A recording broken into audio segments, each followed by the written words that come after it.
आपण शिवाची पूजा करतो, पण शिव म्हणजे नक्की काय हे तुम्हाला खरंच माहिती आहे का? वेदांमध्ये शिवाला देव नाही तर संपूर्ण सृष्टीचं तत्व मानलं जातं. या अध्यायात अशी एक गोष्ट आहे जी समजली तर तुमचं शिवाकडे पाहण्याचा दृष्टिकोन कायमचा बदलून जाईल. हा व्हिडिओ शेवटपर्यंत जरूर पहा. तर माऊलींनो, पाहूयात आपण श्रीपाद श्रीवल्लभ चरित्रामृत या दिव्य ग्रंथातील अध्याय 23 आहे शिवपूजा रहस्य विवरण. शिवयोगीला श्रीपादांचा उपदेश. शुभमस्तु निर्विघ्नमस्तु. मी कृष्णा नदीच्या पलीकडे कुरुगड्डेला जात असताना माझा परिचय धर्मगुप्त नावाच्या शिवभक्ताशी झाला. पिटिकापुरातील व्यंकटप्पा श्रेष्ठी हे त्यांचे मेहुणे आहेत असे त्याने सांगितले. मी श्रीपादांचे चरित्र लिहिणार असल्याने असा विचार केला की धर्मगुप्तांकडून मला आणखी काही माहिती मिळू शकते. मी त्यांच्याशी जास्त सलगीने बोलू लागलो. श्रीपादांचा विषय येताच धर्मगुप्त अत्यंत आनंदाने बोलू लागला.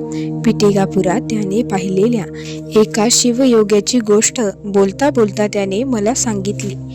तो म्हणाला, हे शंकरभट्टा, मी शिवभक्त आहे. व्यंकटप्पा श्रेष्ठी हे माझे मेहुणे असल्यामुळे मी बरेच वेळा त्यांच्याकडे जात होतो. त्यांच्याकडे जात असताना मी नेहमी स्वयंभू दत्तात्रेय आणि कोकटेश्वराचे दर्शन घेऊन मगच पुढे जात असे. तेथील पुजाऱ्याशी माझी चांगली ओळख झाली होती.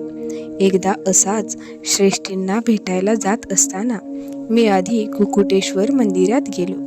मी नेहमी कुकुटेश्वराची पूजा अर्चा करूनच पुढे जातो हे माहीत असल्यामुळे मी जाताच पुजाऱ्याने पूजा बांधली. पूजा पूर्ण झाल्यानंतर पुजाऱ्याने मला तीर्थप्रसाद दिला आणि मी मुख्य पुजाऱ्याला पूजेसाठी 5 वराह दिले. ते तेथील सर्व पुजाऱ्यांनी आपसात वाटून घेतले. सनातन धर्माच्या रक्षणासाठी तुमच्यासारख्या दानी गृहस्थांची फार जरुरी आहे असे ते म्हणाले. त्यानंतर मी काही वेळ मंदिरात बसलो. मी बसलो असतानाच तेथे एक शिवयोगी आला. तो अतिशय उच्च दर्जाचा योगी असावा असे त्यांच्या चेहऱ्यावरून वाटत होते, परंतु त्यांची वागणूक जरा विचित्र होती. त्यांच्याकडे भिक्षापात्र किंवा झोळी इत्यादी काहीच नव्हते. मंदिरात येऊन तो सरळ गर्भगृहात जाऊ लागला. तेव्हा त्यांची विचित्र वागणूक पाहून पुजाऱ्यांना वाईट वाटले की तो वेडा असावा. त्यांनी त्या शिवयोग्याला अडवले. तो सतत नमः शिवाय या 5 अक्षरी मंत्राचा जप करीत होता. पुजाऱ्यांनी त्याला अडविल्यामुळे क्रोधित होऊन तो भराभर बाहेर आला आणि अगदी थोड्याच वेळात पुन्हा परत आला.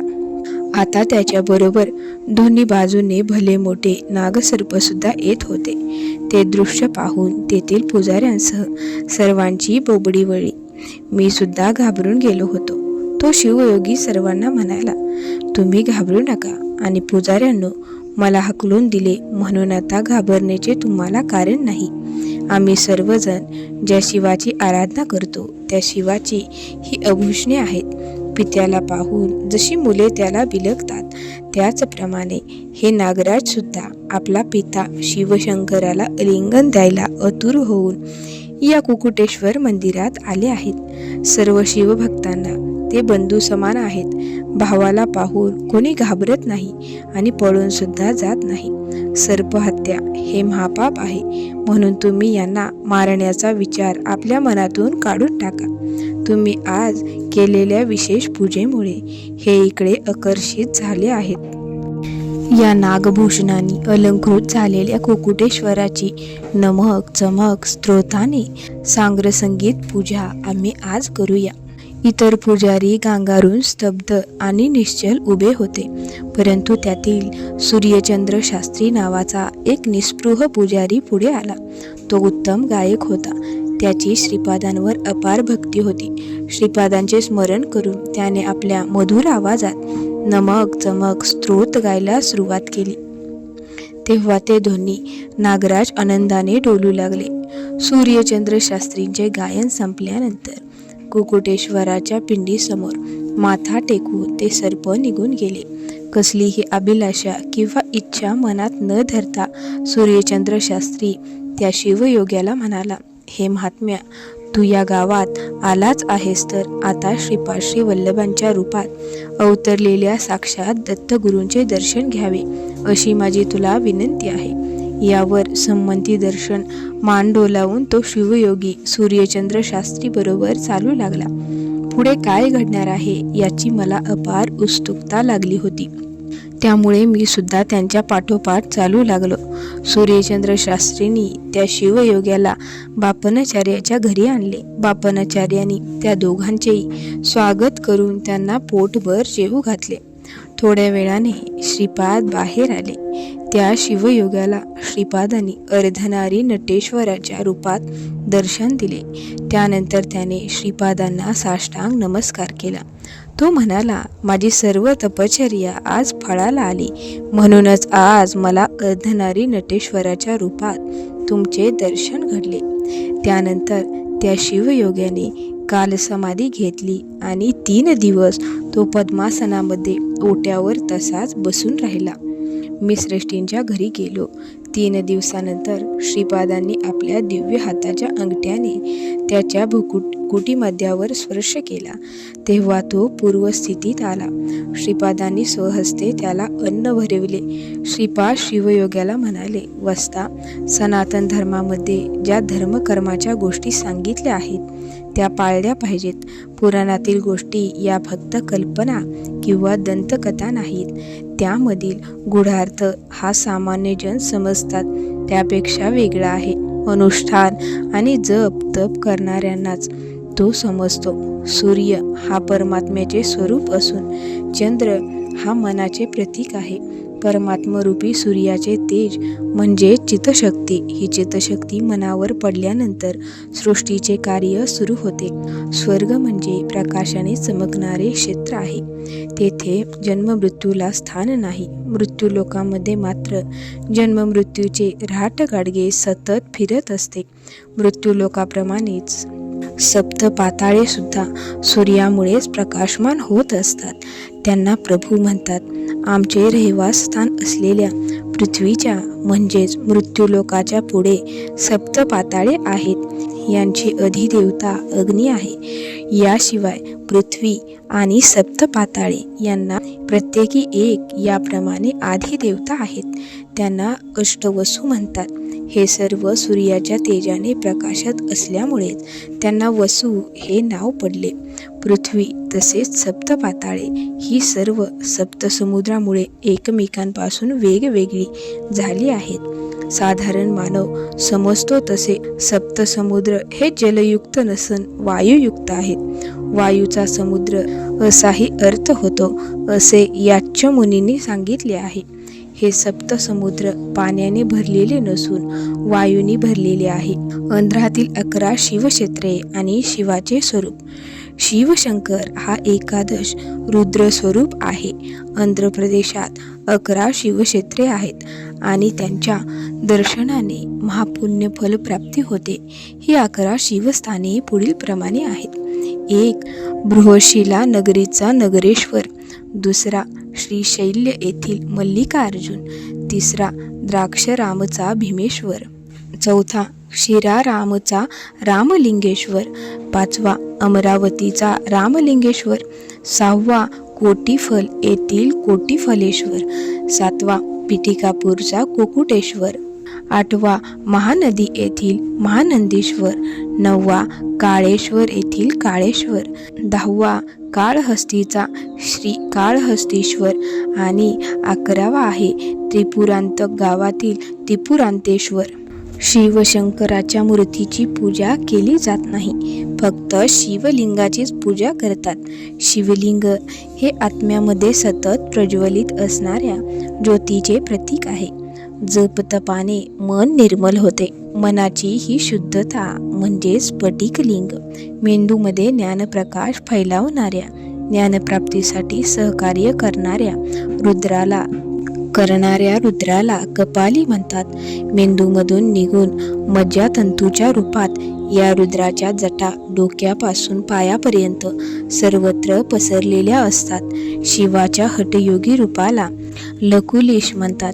शिव जेव्हा भिक्षारूपात अन्न स्वीकारतात त्यावेळी ते दात्याची पापकर्मे सुद्धा स्वीकारतात आणि त्यानंतर नष्ट करतात. सृष्टीमध्ये सतत महास्पंदने निर्माण होत असतात आणि ती तालबद्ध तसेच लयबद्ध असतात. त्या ताल आणि लयीच्या अनुसरून शिवाचे अनंत तांडव सुरू आहेत. म्हणूनच त्याला नटराज सुद्धा म्हणतात. शिव हा परमानंदकारक असून त्याच्या आराधनेने मोक्ष मिळतो. चित म्हणजे मन आणि अंबर म्हणजे आकाश. ज्यांचे मन आकाशा इतके विशाल आहे तो चिदंबर. विशाल मनामुळेच शंकर सर्वांना मागेल तो वर देतो.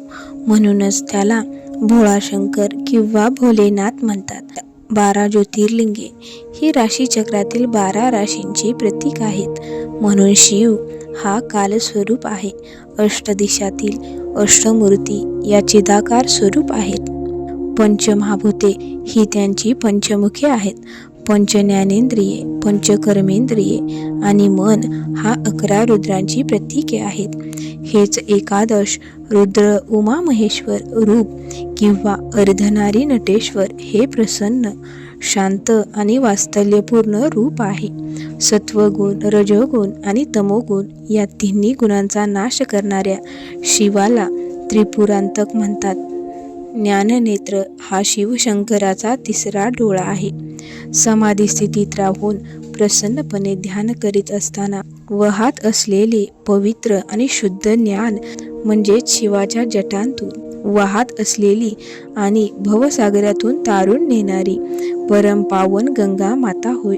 शिव पार्वतीचे युगल स्वरूप म्हणजेच मिथुन राशी भद्रा नक्षत्र आकाशात प्रकाशित होत असताना शिवशंकर दर्शन देतात. मिथुन राशीकडे जाण्यासाठी वृषभ रास ओलांडून जावे लागते. त्याचप्रमाणे देवालयात शिवदर्शन घेण्याआधी नंदीचे म्हणजेच वृषभाचे दर्शन घ्यावे लागते. सहस्त्रार चक्र जागृत झाल्यानंतर भगवत ज्योती प्रज्वलित होते. शिवपूजेचे रहस्य हे अनुष्ठान किंवा गुरुच्या कृपेमुळेच समजू शकते. भौतिक रूपातील पिटिकापूरमध्येच ज्योतिर्मय स्वरूपात स्वर्ण पिटिकापूर आहे. ते माझ्या चैतन्यामधून निर्माण झाले आहे. निरंतर माझे स्मरण करणारे परमभक्त, तपस्वी, योगी आणि महापुरुष यांनाच तेथे प्रवेश मिळू शकतो. कुकुटेश्वर मंदिराचे पुजारी हे प्रथम गणामध्ये जन्मले आहेत. भूत, प्रेत, पिशाच रूप महागण असंख्य आहेत.